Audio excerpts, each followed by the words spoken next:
자, 여러분 안녕하세요. 민법 연습 제11주 제10회 수업 쟁점 정리 시작하도록 하겠습니다. 이번 주는 여러분들과 함께 지상권에 관련된 내용들 살펴보도록 하겠습니다. 하나씩 보도록 하죠. 자, 먼저 담보지상권입니다.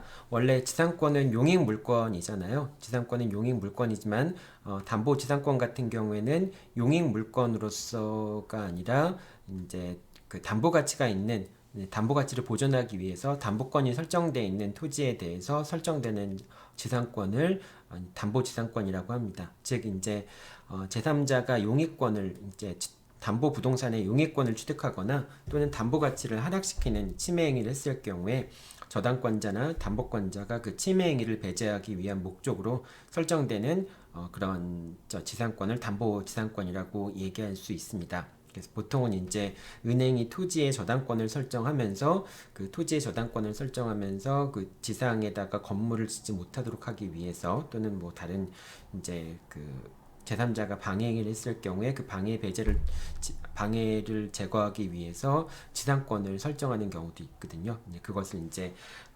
담보지상권이라고 얘기를 합니다. 담보지상권 같은 경우에는 만약에 그 저당권이 설정되어 있는 토지에 대해서 제3자의 침해행위가 있다면은 지상권자는 그 침해행위의 배제를 청구할 수 있습니다.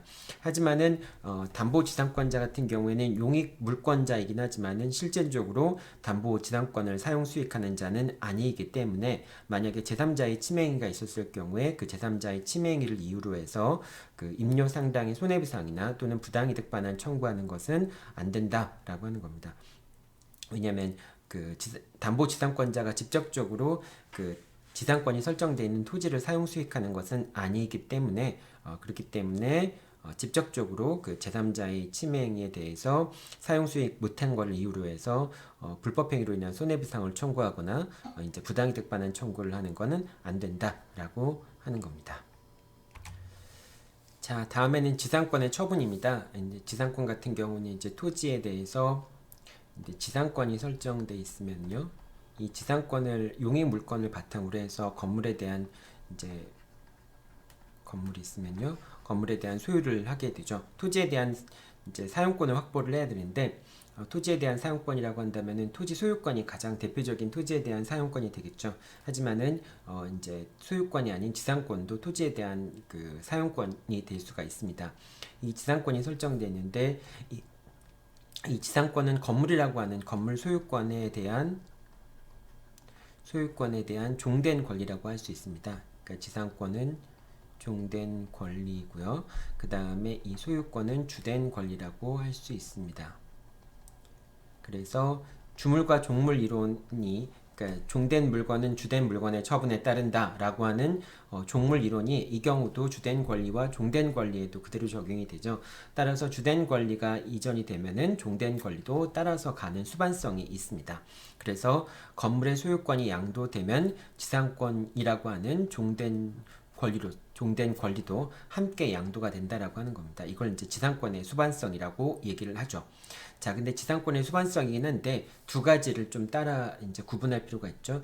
이 건물에 대한 소유권이 뭐 예를 들면 갑이라는 사람이 소유하고 있는데 이 이제 을이라는 사람한테 건물에 대한 소유권을 넘기는 방식에 대해서 만약에 건물의 소유권이 법률의 규정에 의해서 이전된 경우에는 뭐 예를 들면 상속이라든지 판결이라든지 이런 것에 의해서 이전된 경우에는 당연히 등기 없이도 건물의 소유권이 갑에서 을로 넘어가게 되죠. 등기가 없이 갑에서 을로 건물의 소유권이 넘어가는 경우에는 그 지상권도 지상권 이전에 부기등기 없이, 여기서 등기라고 하는 것은 지상권 이전의 부기등기를 얘기하는 거죠. 지상권 이전의 부기등기도 없이 종된 권리인 지상권도 같이 넘어가게 됩니다. 자, 그리고 이제 건물의 소유권이 법률행위에 의해서 이전되는 경우라고 한다면은 당연히 법률행위에 의해서 건물의 소유권이 이전되기 위해서는 소유권 이전 등기가 필요하겠죠. 그렇기 때문에 건물의 소유권이 넘어갈 때 소유권 이전 등기가 필요하다면은 종된 권리인 지상권이 넘어갈 때도 이전될 때도 지상권 이전의 부기 등기가 맞춰져야 됩니다. 그러니까 이제 두 가지를 구분해서 여러분들이 생각하면 되는데, 건물에 대한 소유권 이전을 위해서 별도의 이제 그 등기가 필요 없는 경우, 즉 법률의 규정에 의해서 건물에 대한 소유권이 넘어가는 경우에는 지상권도 지상권 이전에 부기 등기 없이 넘어간다. 하지만은 건물의 소유권이 법률행위에 의해서 이전되기 때문에 소유권 이전 등기가 필요한 경우에는 지상권도 역시 지상권 이전에 부기 등기가 있어야지만 양도된다, 이전된다, 이렇게 생각하면 됩니다. 따라서 건물에 대한 소유권 이전 등기만 마치고요. 이제 법률행위에 의해서 물권 변동이 이루어졌는데, 뭐 예를 들면은 이제 갑과 을 사이에서 건물에 대한 매매를 한 경우,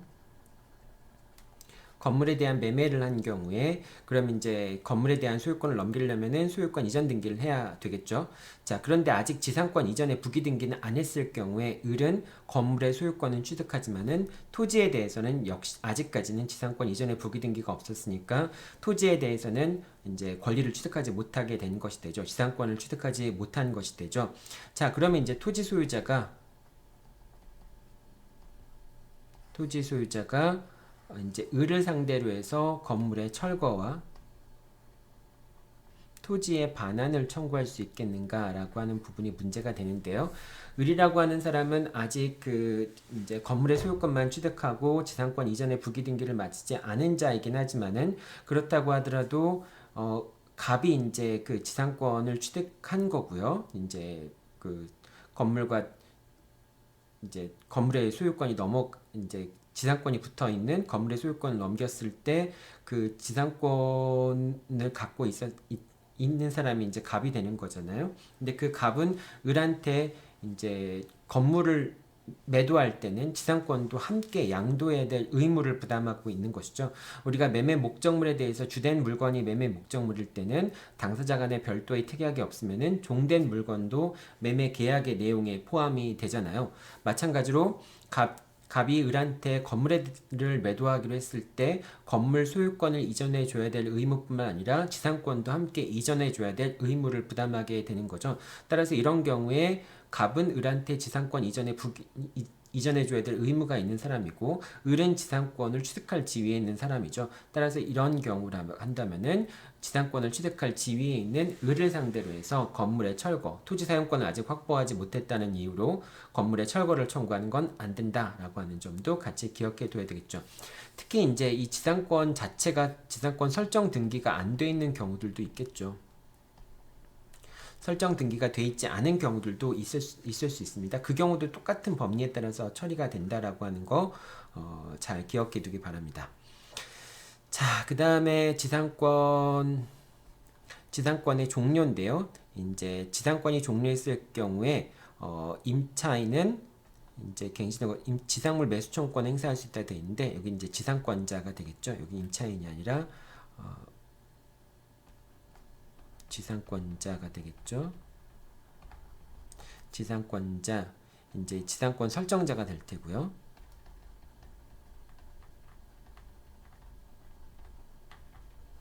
지상권 설정자가 지상권의 갱신을 거절한 경우, 지상권의 갱신을 거절한 경우에는 지상권자는 지상물 매수청권을 행사할 수가 있게 됩니다. 다만 이런 경우에 차임 연체를 이유로 해서 지료의 연체를 이유로 해서 이제 지상권이 종료된 경우에는, 그런 경우에는 지상물 매수청권 행사할 수가 없죠. 지금 여기 나와 있는 설명들이 이제 임대차에 관련된 설명들이 그대로 적용이 된 건데요. 이제 전세권에 관한, 지상권에 관한 요 부분은 나중에 이제 토지 임대차의 경우에도 그대로 적용이 되죠. 그래서 여기 지금 표현이 잘못된 것 같은데요. 이건 나중에 여러분들 수업자료 나갈 때 수정해서 나가도록 하겠습니다. 아마 여러분들이 받아볼 때는 수정되어 있는 상황으로 아마 받아보게 될 것 같아요. 자, 지상권이 종료됐을 경우에는 이제 갱신이 안 이루어지게 되면은 지상권자는 지상물의 매수를 청구할 수 있게 되고요. 다만 이제 지료를 연체한 이유로 해서 지상권이 소멸한 경우에는 그런 경우에는 지상물 매수 청구권을 행사할 수 없다. 이렇게 여러분들이 기억하면 되겠습니다. 자, 그럼 이제 336조의 법정지상권 보도록 하죠. 자, 먼저 366조의 법정지상권 보도록 할게요. 366조의 법정지상권이 발생하기 위해서는 세 가지 요건이 갖춰져야 되는데요. 첫 번째 요건은 저당권 설정 당시에 건물과 토지가 존재해야 되고요. 두 번째는 저당권 설정 당시에 건물과 토지의 소유자가 동일해야 됩니다. 세 번째는 저당권이 실행되어야 합니다. 저당권이 실행되는 경우가 있는데요. 소유자가 달라진다라고 하는 것은 약간 좀 큰 별로 의미는 없긴 해요. 어쨌든 저당권이 실행되면은 366조의 법정지상권이 발생한다라고 하는 겁니다.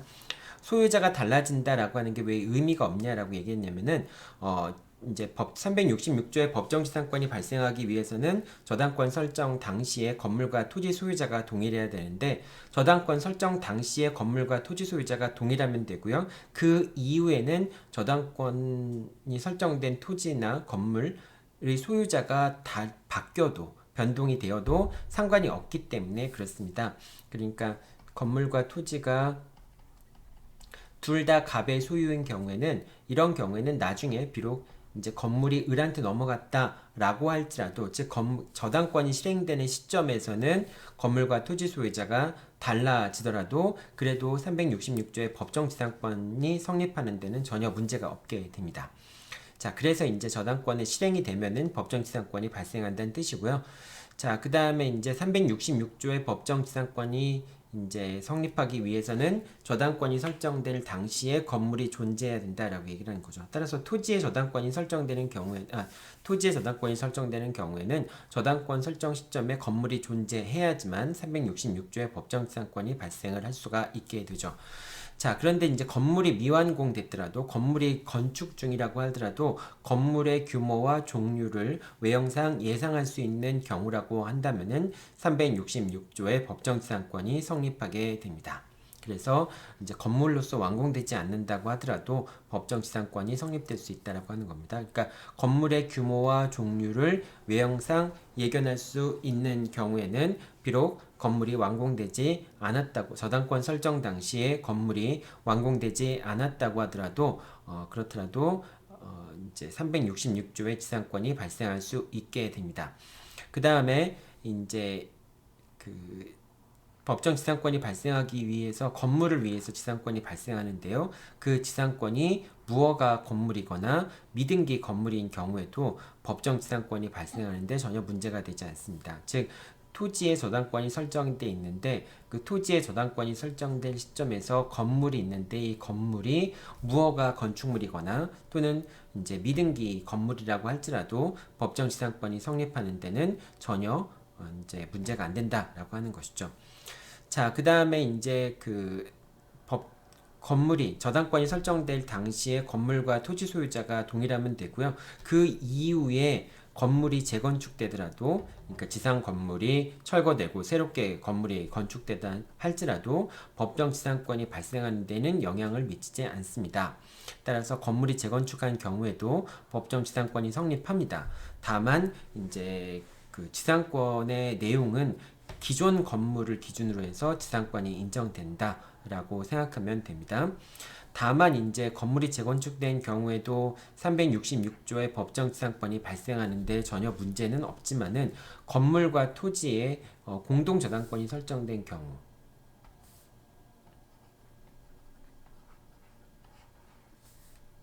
즉 건물과 공동 저당권이 설정된 경우가 있겠죠.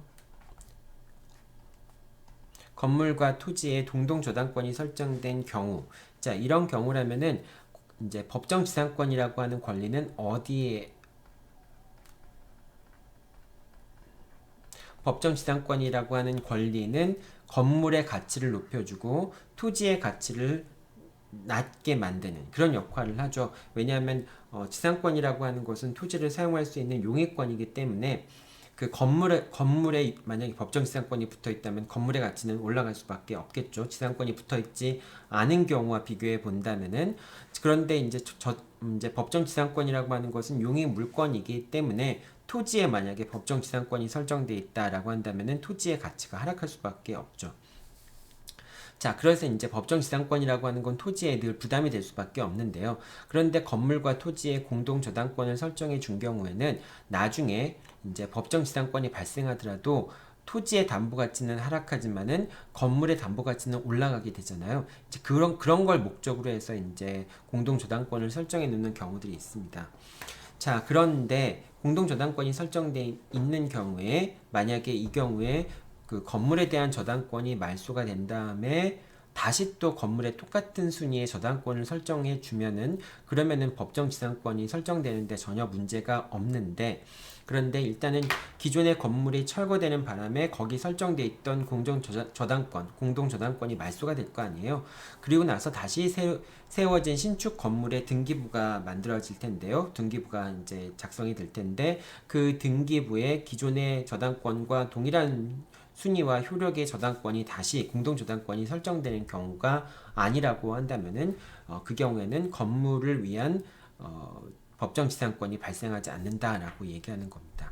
그러니까 어쨌든 저 담보권자가 건물과 토지에 공동 저당권을 설정했다는 얘기는 법정 지상권이 발생하는 불이익을 감수하더라도 건물에 이제 지상권이 설정되는 거니까 그걸 통해서 뭐 담보 가치를 보존하겠다라고 하는 그런 이제 입장을 취하고 있는 건데, 건물이 재건축되는 바람에 기존의 저당권이 말소가 되고 그다음 또 새로운 건물에 동일한 순위의 공동 저당권을 설정해 주지 않는 경우라고 한다면은, 그런 경우라고 한다면은 공동 저당권을 설정한 의미가 없게 되겠죠. 그래서 그런 경우에는 이제 그 법정지상권 366조에 토지에 대한 저당권이 실행되더라도 366조의 법정지상권이 인정되지 않는다라고 생각하면 되겠습니다. 자, 여기까지가 이제 366조의 법정지상권에 관련된 내용이었고요. 다음에 이제 관습상의 법정지상권 내용 살펴보도록 하겠습니다. 자, 관습상의 법정지상권이 발생하는 것은 두 가지 요건이 있어야 되죠. 토지와 건물이 동일인 소유여야 되고요. 토지와 건물이 동일인 소유여야 되고, 그 다음에 건물과 토지가 매매나 강제 경매 등에 의해서 토지와 건물의 소유자가 달라지는 경우에, 그럴 때 이제 관습상의 법정지상권이 발생을 합니다. 물론 이제 여기에 대해서 당사자가 토지에 대한 이용권을 미리 이제 약정하고 있다면은 그런 경우에도 관습상의 법정지상권이 발생하지 않게 되죠. 자, 근데 좀 부가적으로 설명해야 될 건요. 토지와 건물이 동일인 소유였다가 이제 건물이나 토지가 매매나 경매 등에 의해서 소유자가 변경되는 경우에는 이제 관습상 법정지상권이 발생을 하는데요. 자, 그런데 건물과 토지가 동일인 소유인지를 판단하는 시점이 중요할 텐데, 당연히 매매 같은 경우에는 소유권 이전 등기가 이루어지는 시점에서 건물과 토지 소유자가 동일한지 여부가 중요할 테고요. 강제 경매 같은 경우에는 그러면은 강제 경매의 소유자가 달라지는 시점은 언제입니까? 이제 경락대금.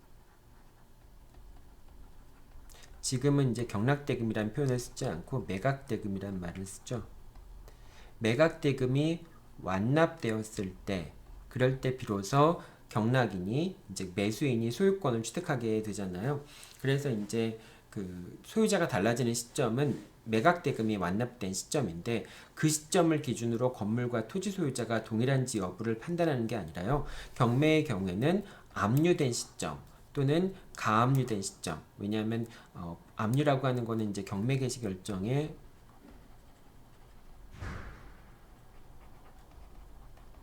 기입 등기가 있게 되면은 압류의 효력이 발생합니다. 그 압류가 본압류가 있었을 때 그 가압류가 있다면은 그 가압류 시점으로 이제 순위가 소급하게 되죠. 경매 이제 압류의 효력이 그때 발생하게 되죠. 따라서 압류가 있다면 압류 전에 가압류가 있다면은 그 가압류 시점을 기점으로 해서 건물과 토지 소유자가 동일한지 여부를 판단하게 됩니다. 왜냐하면 일단 압류가 이루어진 다음에는 소유자가 변동된 것이 의미를 갖지 못하기 때문에 그렇죠. 자, 따라서 첫 번째 여러분들이 기억해 둬야 될 것은 경매의 경우에는 압류나 가압류된 시점을 기준으로 해서 건물과 토지 소유자가 동일한지 여부를 판단하게 되고요. 만약에 압류나 가압류 이전에 저당권이 설정되어 있다면은 이 저당권이 설정되어 있는 시점을 기준으로 해서 이제 그 법정지상권, 관습상의 법정지상권 성립 여부를 판단하게 됩니다. 이거는 왜 이렇게 되냐면은 만약에 그 어떤 부동산에 대해서 이제 경매가 실시가 되면은 저당권도 당연히 소멸할 수밖에 없겠죠. 따라서 저당권자도 경매에 참여할 수밖에 없게 됩니다. 자, 그런데 이제 저당권자가 먼저 경매를 신청하는 경우와 그 다음에 그 이제 저당권이 설정된 토지에 대해서 강제 경매가 있는 경우, 그런 경우에 법정 지상권이 발생하는지 여부가 달라지게 되면 안 되겠죠. 뭐 저당권이 먼저 실행이 되면은 그러면은 뭐 관습상의 법정 지상권이 발생할 수도 있고, 관습 이제 경매에 의해서 소유자가 달라지게 되면은 그런 법정 지상권이 발생하지 않는다. 이렇게 이제 되면은 어떤 것이 먼저 실행되는지에 따라서 제3자의 지위가 달라지게 되잖아요. 따라서 그걸 통일시켜주기 위해서 저당권 설정 시점을 기준으로 해서 판단을 하게 됩니다. 그래서 저당권 설정 시점에 건물과 토지 소유자가 동일하게 된다면은 경매에 의해서, 강제 경매에 의해서 건물과 토지의 소유자가 달라지게 되는 경우에 관습상의 법정지상권이 발생한다라고 하는 겁니다. 그래서 이 두 가지 경우 여러분들 꼭 기억해 둬야 되겠죠. 그래서 경매에서 소유자가 달라지는 경우, 매매 같은 경우가 아니라 경매에 의해서 강제 경매에 의해서 소유자가 달라지는 경우에는 압류나 가압류 시점을 기준으로 건물과 토지 소유자가 동일한지 여부를 판단하게 되고, 만약에 압류나 가압류 이전에 저당권이 설정되어 있다면은 그 저당권이 설정되어 있는 시점을 기준으로 해서 건물과 토지 소유자가 동일한지 여부를 판단하게 된다라고 하는 겁니다. 자, 그다음 이것도 여러분들 한 가지 꼭 기억해 둬야 되겠죠. 미등기 건물과 토지를 동시에 매수하는 경우, 이제 갑이 소유자인데, 그런데 이제 이 건물이 미등기 건물이었어요. 자, 건물이 미등기 건물이었는데 갑이 이 부동산을 을한테 매도를 합니다. 그런데 이제 건물은 미등기라고 한다면은 토지에 대해서만 소유권 이전 등기를 해주고 건물에 대해서는 소유권 이전 등기를 해줄 수가 없게 되겠죠. 아직 미등기인 상태이기 때문에 그렇습니다.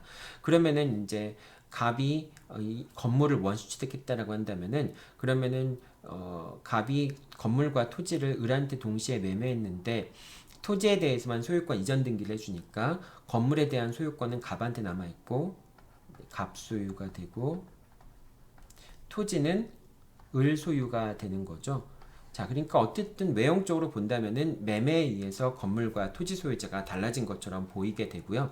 이제 이렇게 되면은 건물 소유, 갑이라고 하는 건물을 소유하고 있는 갑은 을 소유의 토지에 대해서 관습상 법정지상권을 취득하는 것 아닌가라는 그런 생각이 들 수 있는데요. 자, 이 경우에는 건물과 토지를 동시에 을한테 매도한 경우에는 토지에 대한 이용권을 갑에 대한 소유권을 넘김으로써 건물에 대한 토지 사용권을 확보한다라고 하는 그런 그런 당사자의 합의가 있었다고 볼 수 있겠죠. 따라서 그런 경우에는 이제 관습상 법정지상권의 발생을 배제하는 특약이 있는 것으로 볼 수 있습니다.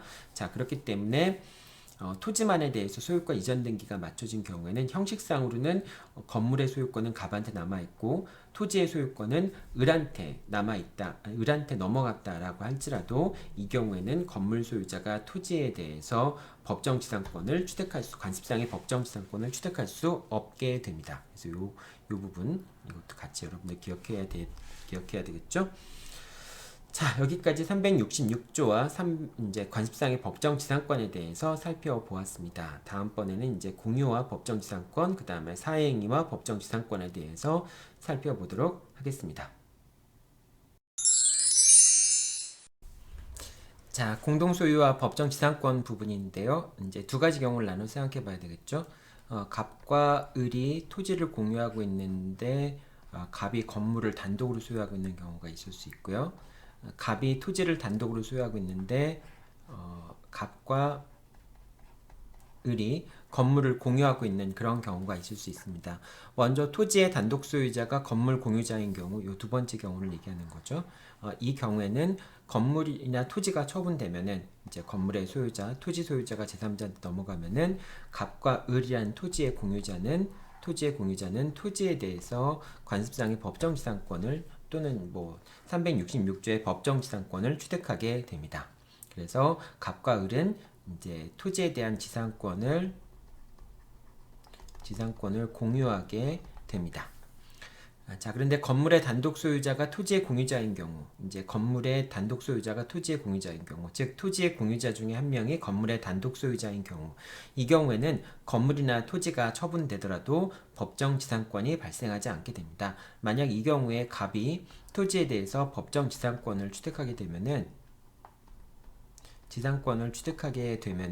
그러면은 다른 토지 공유자의 지분을 사실상 갑이 처분한 것과 마찬가지인 결론에 이르게 되잖아요. 따라서 이런 경우에는 법정 지상권이 발생하지 않는다라고 얘기를 하는 겁니다. 그러니까 여러분들 요거 두 가지 경우, 토지 소유자가 이제 토지의 공유자가 건물을 단독으로 한 명이 건물을 단독으로 소유하는 경우와 또는 토지의 단독 소유자가 이제 건물을 다른 사람과 공유하는 경우, 뭐 이런 경우에는 관습상의 법정지상권 또는 366조의 법정지상권 발생 여부가 달라질 수 있다는 거 기억해야 되겠죠.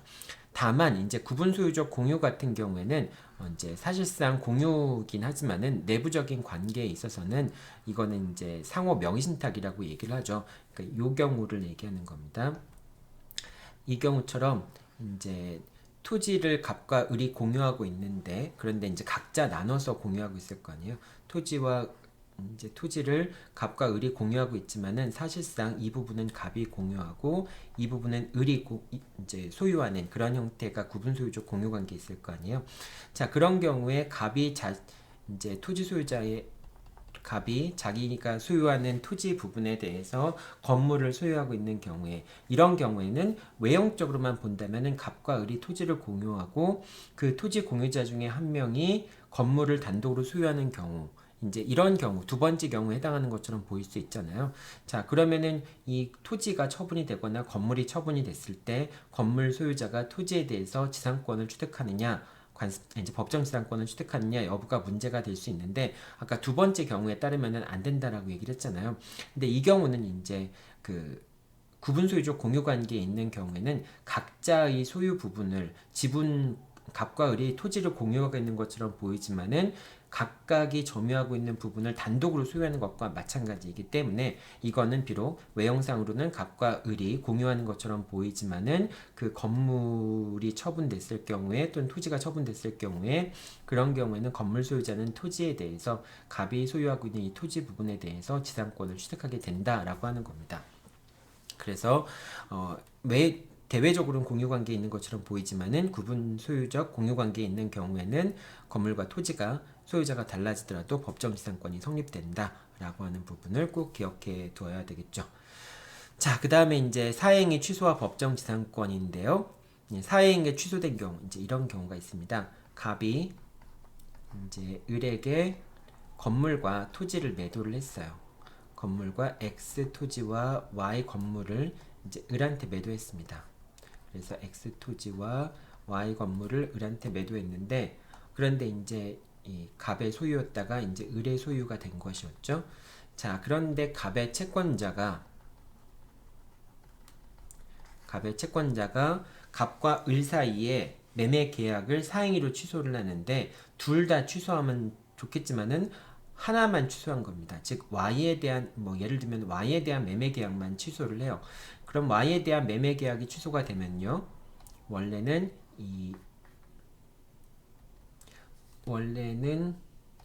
X 토지는 갑의 소유였고요. X 토지는 갑의 소유였고 Y 토지도 갑의 소유였다가 다시 을의 소유로 바뀐 거잖아요.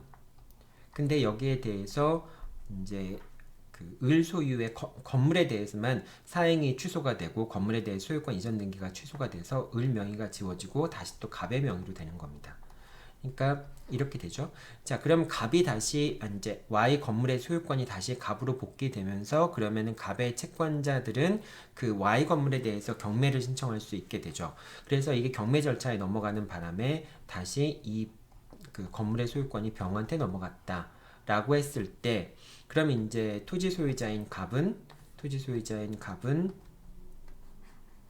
병에게 건물에 대한 철거를 청구하겠죠. 건물에 대한 철거와 토지의 반환을 청구하겠죠.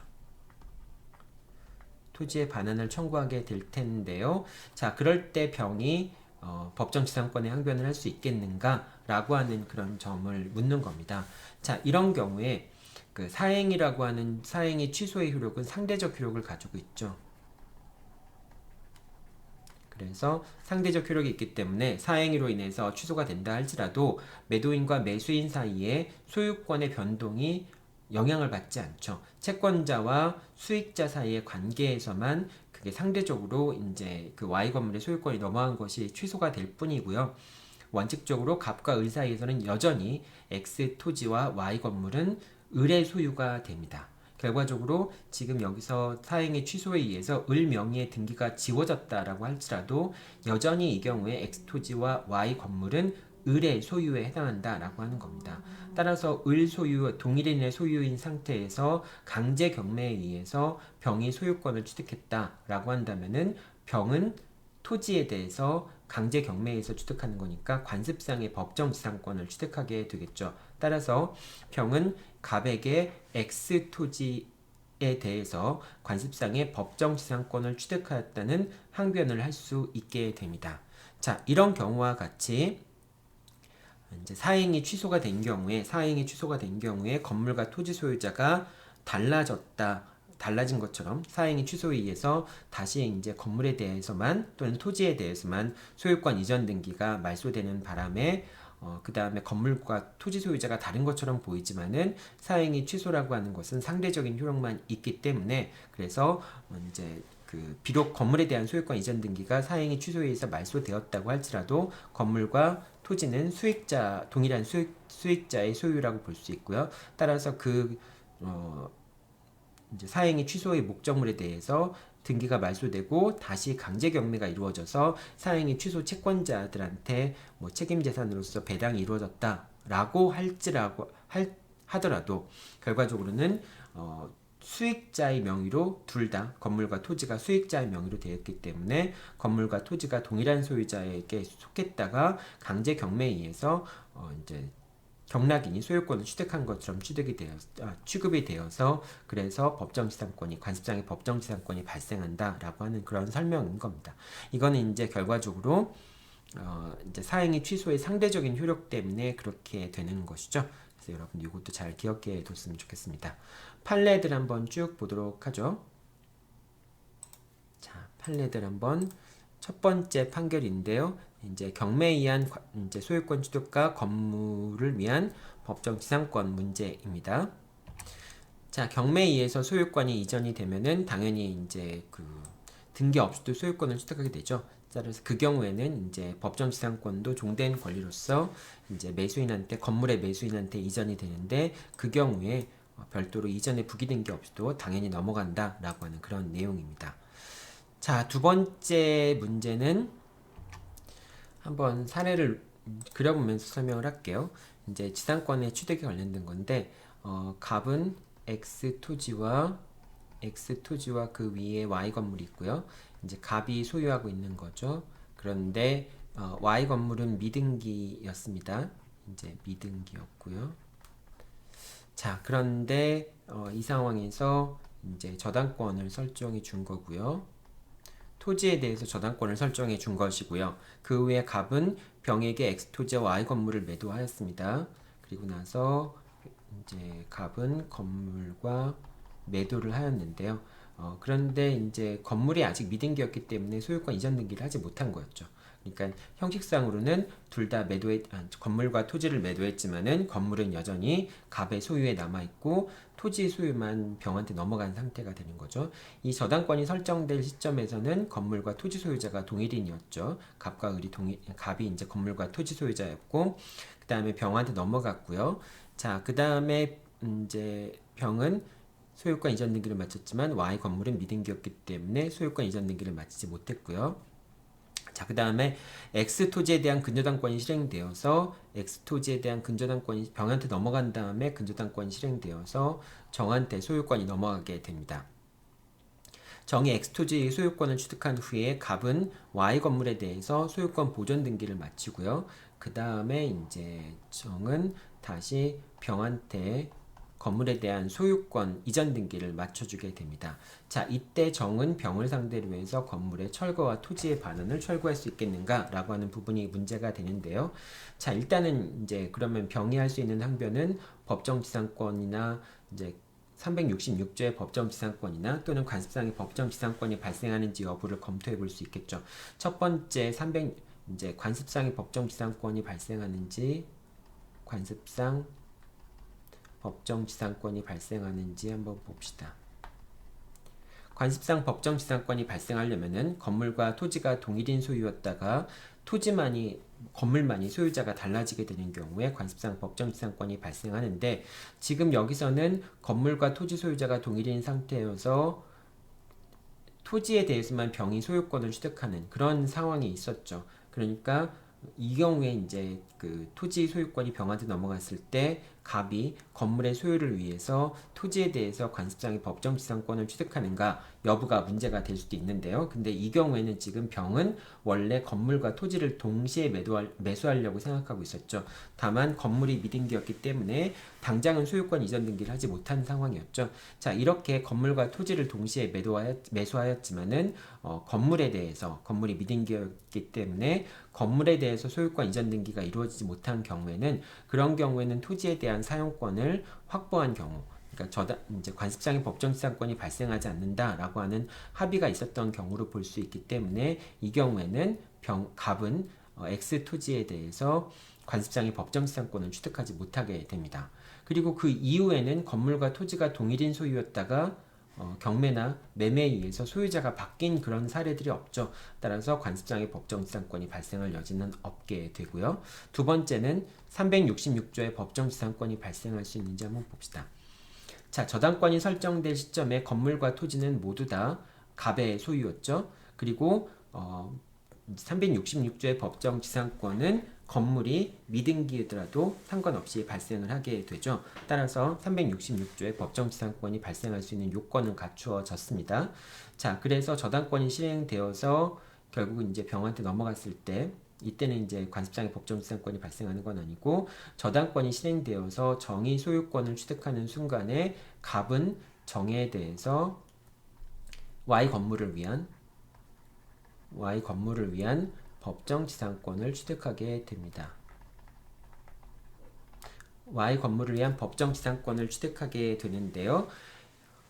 이 법정지상권을 취득하게 되고 결국은 이제 갑이 건물에 대해서 보존 등기를 마치고 건물에 대한 소유권을 병한테 이전 등기를 해줬을 경우에는 이 Y 건물을 위한 법정지상권은 종된 권리이기 때문에 이것도 역시 병한테 이전이 되죠. 다만 지금 갑과 병은 Y 건물에 대한 매매 계약을 기초로 해서 건물에 대한 소유권을 이전한 것이기 때문에 병이 소유권 이전 등기를 마쳤을 때, 건물에 대한 소유권 이전 등기를 마쳤을 때 병이 건물의 소유권을 취득하고, 그리고 역시 마찬가지로 종된 권리인 법정지상권에 대해서도 지상권 이전에 부기 등기를 해야지만 병이 법정지상권을 취득하게 됩니다. 따라서 갑은 Y 건물을 위한 법정지상권을 취득하긴 하지만은 병은 법정지상권을 취득하지 못하게 되는 것이죠. 따라서 366조의 법정지상권이 발생은 했지만은 병은 이제 366조의 법정지상권을 취득하지는 못하게 됩니다. 다만 법정지상권을 취득할 지위에 있는 자를 상대로 해서 토지 소유자가 말소를 이제 건물의 철거와 토지의 반환을 청구할 수 있겠는가 여부가 문제될 수 있는데요. 자, 이 경우에 이제 정이라고 하는 사람은 오히려 이제 지상권 설정 등기를 해줘야 될 토지 소유자이고요. 그 다음에 병이라는 사람은 갑의 지상권을 취득할 수 있는 지위에 놓인 사람이기 때문에 지상권 설정 의무가 있는 사람이 지상권을 취득할 지위에 있는 자를 상대로 해서 건물의 철거를 청구하는 것은 신의 측에 반한다 라고 얘기를 하죠. 자, 그래서 정은 병한테, 비록 병이 아직까지는 이제 지상권을 취득하지 못했지만은 그래도 정은 병에게 건물의 철거와 토지의 반환을 청구할 수 없게 됩니다. 자, 여기까지가 두 번째 판결입니다. 자, 세 번째 판결 보도록 하죠. 세 번째 판결 보도록 하겠습니다. 세 번째 판결 같은 경우에는 이제 법정 지상권이 소멸하는 경우에, 지상권이 소멸하는 경우에는 지상물 매수 청구권이 있는데 갱신을 거절해주면은 매수 청구권은 갖잖아요. 근데 이제 지료 연체를 이유로 해서 지상권이 소멸하는 경우에는 매수 청구권을 행사할 수 없다라고 하는 거죠. 이거는 이제 건물 소유 목적의 토지 임대차의 경우에도 마찬가지입니다. 자, 그 다음에 이제 강제 경매와 관습상 법정지상권에 관련된 사안인데요. 한번 사안을 보도록 하죠. A는 X 토지를 소유하고 있습니다. 이제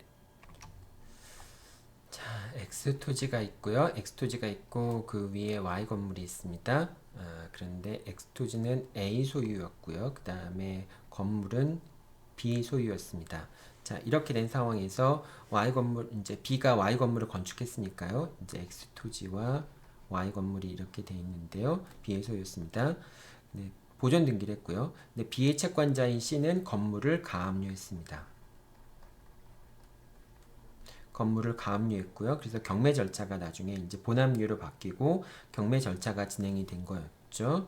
자, 근데 경매 절차 중인 2005년 11월 29일 갑은 B로부터 이제 가압류한 다음에 갑이 이제 취득하게 되고요. 그 다음에 갑이 또 X 토지에 대한 소유권도 취득하게 됩니다. 이 가압류 당시에는 이제 그 A와 B였죠. 건물은 B 소유, 토지는 A 소유였죠. 자, 이렇게 된 상황에서 이제 갑은 토지를 매수했고요. 이제 소유권 이전 등기를 격려했고요. Y 건물에 대한 경매 절차에서 X 토지는 을에게 매각되었습니다. 자, 근데 여기서 이제 을에게 매각이 된 거죠. 그래서 을에게 소유권이 넘어갔고, 을은 매각 대금을 완납하고 소유자로서 등기를 한 겁니다. 자, 이 경우에 이제 그 갑은 토지 소유자인 갑은 을을 상대로 해서 건물의 철거와 토지의 반환을 청구합니다. 건물의 철거와 토지의 반환을 청구하는 소를 제기하게 됩니다. 자, 이 경우에 이제 을이 토지에 대해서 법정 지상권의 주장을 할 수 있는가 여부가 문제가 되겠죠. 자, 이 사안에서는 지금 저당권이 설정되어 있는 게 없으니까 결국은 관습상의 법정 지상권이 성립했는지 여부를 관습상 법정 지상권이 성립했는지 여부를 살펴봐야 되겠죠. 자, 관습상 법정지상권이 발생하기 위해서는 이제 그 어느 시점을 기준으로 해서 건물과 토지의 소유자가 동일인지 여부를 판단하게 됩니까? 지금 가압류된 시점을 기준으로 해서 건물과 토지의 소유자가 동일한지 여부를 판단을 하게 되죠. 자, 그런데 건물에 대해서 가압류가 걸린 시점에서 토지와 건물의 소유자는 토지는 A 소유였고요. 건물은 B 소유였죠. 즉 건물과 토지의 소유자가 달랐죠. 자, 그렇기 때문에 경매가 실행이 돼서 결과적으로 이제 소유권이 넘어간다라고 할지라도 새로운 소유권 취득한 사람은 토지에 대해서 관습상의 법정지상권을 취득하지 못하게 되죠. 따라서 을은 이제 소유권을 취득할 당시에는, 즉 매각 대금을 완납할 당시에는 건물과 토지가 모두 갑의 소유였기 때문에 이제 관습상 법정지상권을 취득할 수 있지 않겠느냐라고 오해할 수도 있지만은, 자, 이 경우에는 건물과 토지가 이제 가압류된 시점 동일인지 여부를 판단하는 것은 가압류 시점을 기준으로 판단을 하기 때문에 가압류 시점에서는 건물과 토지 소유자가 달랐기 때문에 결과적으로 을은 토지에 대해서 법정지상권을 관습상의 법정지상권을 취득할 수 없게 되고요. 따라서 갑은 을을 상대로 해서 건물의 철거와 토지의 반환을 청구할 수 있게 됩니다. 그게 이제 네 번째 판결의 기본적인 취지인 겁니다. 다섯 번째 판결 보도록 하죠.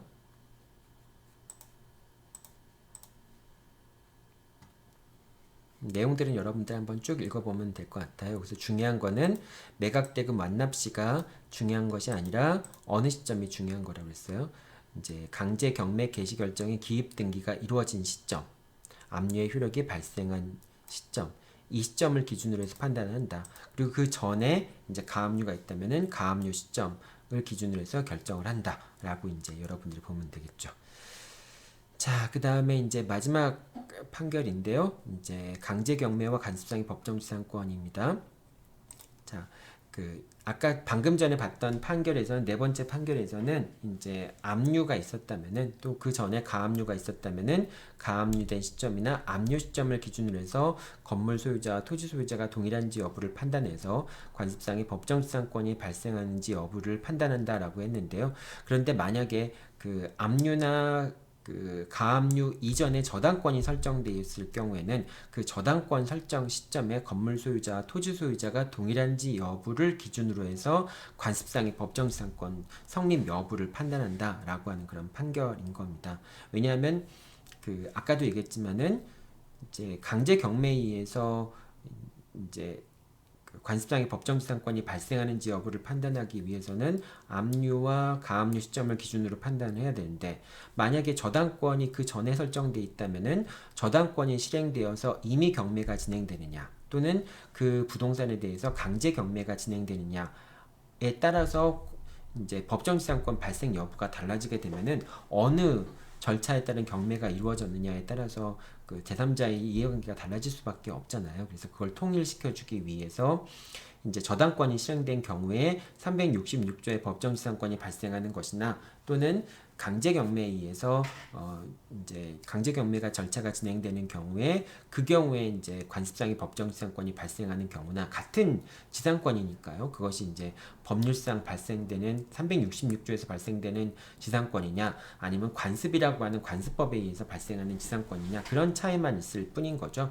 그래서 그 저당권이 실행되는 경우나 강제경매에 의한 경우나 결과적으로 법정지상권 성립 여부를 통일적으로 파악하기 위해서 저당권이 설정된 경우에는 그런 경우 이제 강제경매의 대상이 된 부동산의 저당권이 설정된 경우에는 저당권이 설정되어 있는 시점을 기준으로 해서 이제 그 관습상의 법정지상권이 발생하는지 여부를 판단하게 된다라고 하는 겁니다.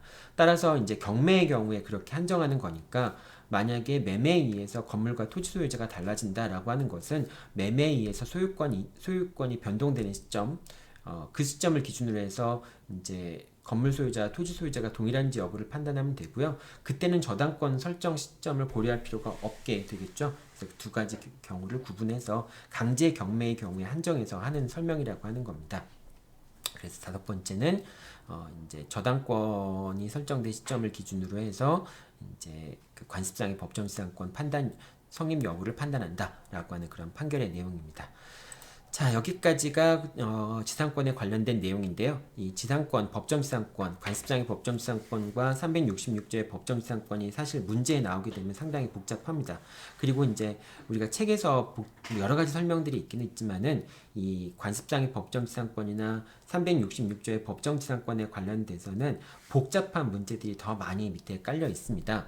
그렇기 때문에 여러분들이 아마 계속 궁금증이 발생할 수밖에 없을 것 같아요. 그래서 내가 그 게시판에다가 이와 관련된 내가 작성한 논문이 하나가 있는데 그 논문을 하나 올려놓을게요. 그 논문을 올려놓는 이유는 여러분들이 이걸 뭐 그 논문을 이해하라는 차원에서 올려놓는 것이 아니라 이렇게 아직까지도 이제 지상권 부분에 있어서만큼은 여러 가지 더 논의할 사항들이 남아있다. 그러니까 여러분들이 이걸 너무 완벽하게 이해하려고 하면 안 돼요. 아직까지 연구돼야 될 부분, 규명돼야 될 부분이 많이 남아있는 상황에서 여러분들이 그걸 지금 단계에서 완벽하게 이해하려고 하는 것은 조금 섣부른 거죠. 아직 학계에서 다 논의가 정리가 안 된 부분이기도 하니까요. 그래서 여러분들이 그거 한번 참고해서 읽어보길 바라고요. 자, 그리고 또 이제 다음 주쯤 되면은 여러분들 그 강평하기 위한 시험을 볼 겁니다. 이번 주까지도 여러분들 시간 잘 정해놓고 일단 시험 보고요. 다음 주, 그러니까 다음 주 말고 그 다음 주가 되겠죠. 12주가 되겠죠. 그러니까 11회차 시험에서는 지난번처럼 강평을 실시하려고 그래서 답안지를 여러분들이 이제 어떤 규격에 맞게 제출하는 거 다시 한번 안내를 할 테니까요. 그렇게 기억하고 있기 바랍니다. 자, 여러분들 수고했습니다.